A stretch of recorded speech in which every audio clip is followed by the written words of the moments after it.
Hi everybody, welcome to Hard Ass Reviews. My name's Geoff Cummings, and today we're going to talk about what is the phone for you. What is your perfect phone?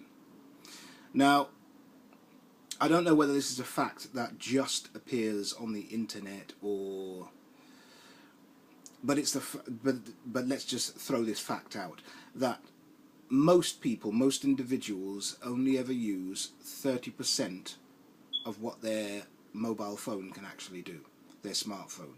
They only use around 30%. Now, I've always been an advocate of people tailoring the phone to them.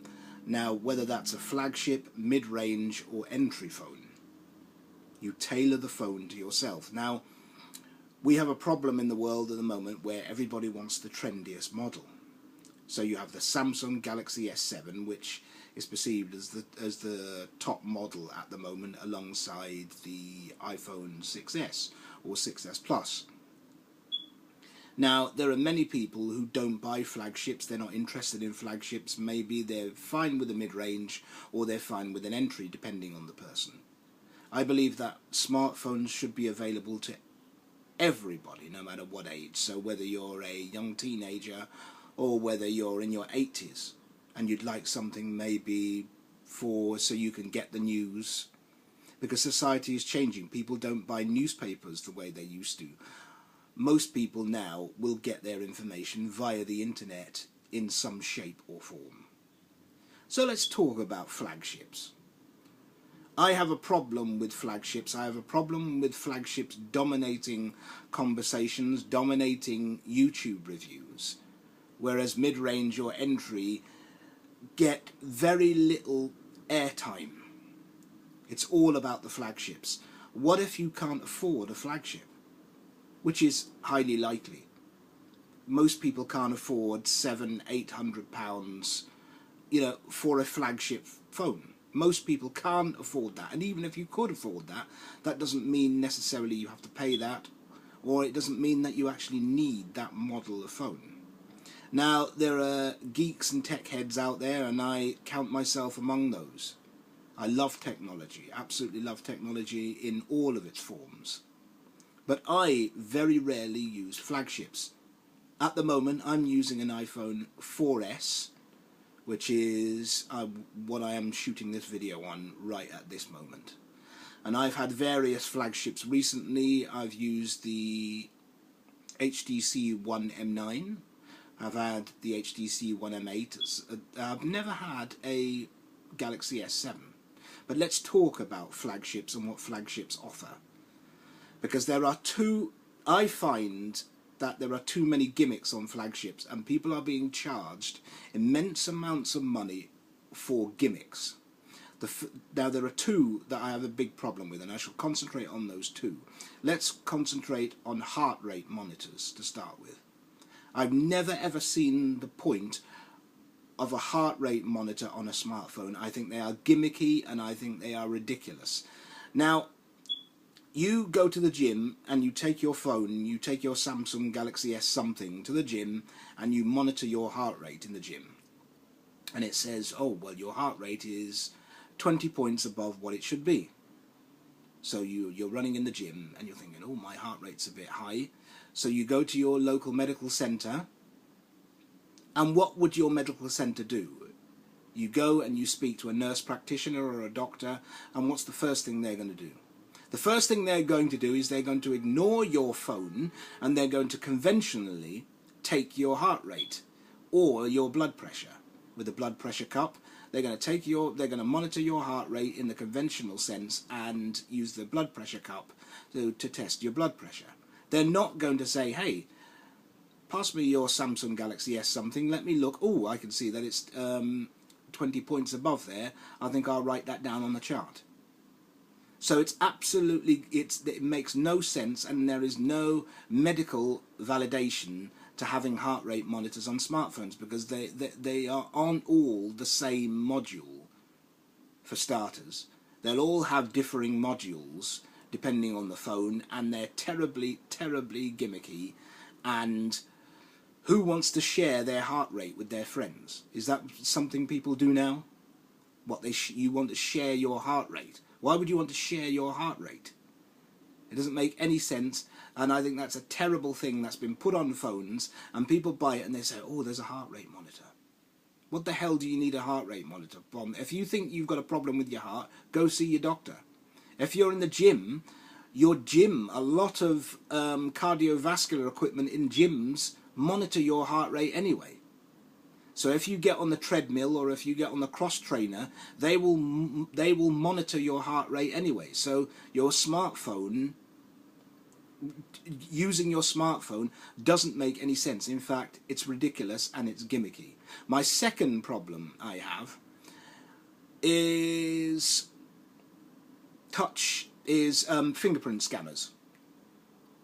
I was going to say Touch ID. Fingerprint scanners. I have a problem with fingerprint scanners. Now, I have used varying fingerprint scanners from the Samsung Galaxy S5, the Samsung Galaxy Note 4, the iPhone 5S, the iPhone 6. I've used various fingerprint scanners. Now, first, I'm going to throw out a question to you all. What is the first thing that you have to do in order to support your fingerprint scanner when you initially start up the process to record your fingerprint? What's the first thing you're asked to do? Take a second. You're asked to put in a 4-digit PIN code. Now, surely the 4-digit PIN code renders your fingerprint null and void anyway, unless you're using it for Samsung Pay or Apple Pay or any of the payment plans, which most people don't use anyway. Most of my friends, a large percentage of my friends have iPhones, good quality iPhones, iPhones with fingerprint scanners. I'm not sure whether any of my friends use those, but they certainly don't use them for Apple Pay. So there are fingerprint scanners being put on phones and touted as the latest thing that you've got to have is a fingerprint scanner. Yet they are rendered null and void with the fact that you have to have a PIN code on there anyway. And even entry-level phones now, if you go into the security settings of an entry phone, you can put a 4-digit PIN to unlock your phone. And it takes me roughly, and I'm totally blind, it takes me roughly 3 to 5 seconds to type in my 4-digit PIN code to unlock my phone. Now, to me, that is not a great inconvenience, and to most sensible, right-thinking people, that is not much of an inconvenience. So a fingerprint scanner really isn't going to make a huge amount of difference. A fingerprint scanner will unlock your phone in a second. So you take 2 to 4 seconds to type in your 4-digit PIN to unlock the same phone without a fingerprint scanner. So you're now getting people using fingerprint scanners and showing their friends and saying, oh, I've got a fingerprint scanner. Hey, look at this. Look how quick it unlocks my phone. But a fingerprint scanner makes no sense, and it's totally and utterly gimmicky, and it doesn't make your phone any more secure than your PIN code. Now, I know what some of you are shouting out there. You're saying, well, hey, Geoff, nobody else has your fingerprint. Well, nobody else has your PIN code. Nobody else truly has your PIN code unless they sit there tapping things out. But most phones now are set where they'll only let you tap around and guess for a certain amount of times before they either lock down the phone or refer you to online customer services in some shape or form. So there are ways, without having to pay through the nose for a fingerprint scanner, that you can totally and utterly secure your phone with a 4-digit PIN, even on an entry-level phone. So fingerprint scanners and heart rate monitors, they annoy the hell out of me, because the Samsung Galaxy S7 costs, let's say, roughly £700. £700. Let's say you get a Samsung Galaxy S7 on a 2-year contract at £45 a month. £45 a month. In order for £45 a month, in order for you to only use 30% of what the phone can do. So really, you could have saved yourself a bit of money and maybe got yourself a Samsung Galaxy A5 or a Samsung Galaxy A3 or there's a myriad of phones that you could get that would still be fast, quad-core processors. You don't need to have a hexacore or an octa-core. You don't need to have 6 gigs of RAM. You take the new OnePlus 3. The new OnePlus 3 has 6 gigs of RAM and a hexacore processor. I think it's a hexacore. It has a hexacore processor and 6 gigabytes of RAM.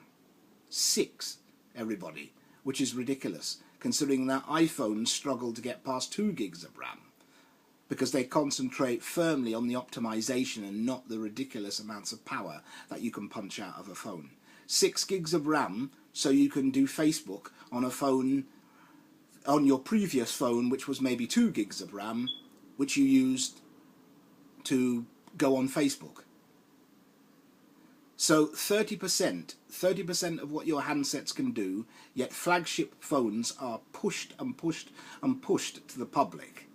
And people are encouraged to take out 2-year contracts on flagship phones that they will only use for social networking mainly. Let's not kid ourselves that people out there are using them for work or they're using them for expansive photography. Generally, people will get them and they will social network on them. Or they'll watch YouTube, or they'll watch Netflix. Now you can do that on phones that cost half the price. The OnePlus 3 is around £400. Yet the Samsung Galaxy S7 is around £700, £800. So for the cost of a Samsung Galaxy S7, you could probably pick up a OnePlus 3 and you could probably pick up one of the new Moto G 4th generation phones as a second support phone. So you could pick up 2 phones, and the 4th generation Moto Gs are fantastic. Even one of those, the top range, they brought out 3 models, and the top model has a fingerprint scanner once again, but it costs a fraction of the price. So I believe in people being tailored to the phone that they want. Fingerprint scanners make no sense unless you get people who shop a lot to use them. That's mainly women who will shop for their families, shop for their kids. They will go to the mall, they will go to the supermarket, and they will shop. Now, unless you, and I'm sure I could cross the road to my 24-hour supermarket across the road, and I could stand and I could stop 200 women and say, are you using a fingerprint scanner to do Apple Pay or Samsung Pay or PayPal, or are you paying for your shopping using your fingerprint scanner? Most of them probably won't have a phone with a fingerprint scanner, let alone using it for payments. Yet we are encouraged, and from review to review to review, from the top reviewers, which they mainly talk about flagships, which generally is for the tech heads. And I love tech heads. That's not a criticism. If you're a tech head, excellent. But the general public and general usage, most people won't use any of these things. A fingerprint scanner so you can use Facebook. A heart rate monitor so you can post your heart rate to people on Facebook. So I think people should think more about what the phones they have, what phone they want. So for your next contract, your next 2-year contract or 1-year contract, because now a lot of entry-level phones, certainly a lot of mid-range phones like the Moto Gs, they are behaving like so-called flagship phones. But what people will do, and people will talk about the glasses that you can wear, the virtual reality glasses, which most people won't bother with because they'll cost you several more £100 just to get them to align them to your phone. So most people won't buy those. So what phones do you use out there? As I said, at the moment I'm using a iPhone 4S. And what do you think of flagship phones against mid-range and entry phones? What phones do you use? What do you think of fingerprint scanners? What do you think of heart rate monitors? And leave your comments and subscribe and to my next review or my next rant. And I'll speak to you all again very, very soon. Take care, everybody, and you all have a nice day.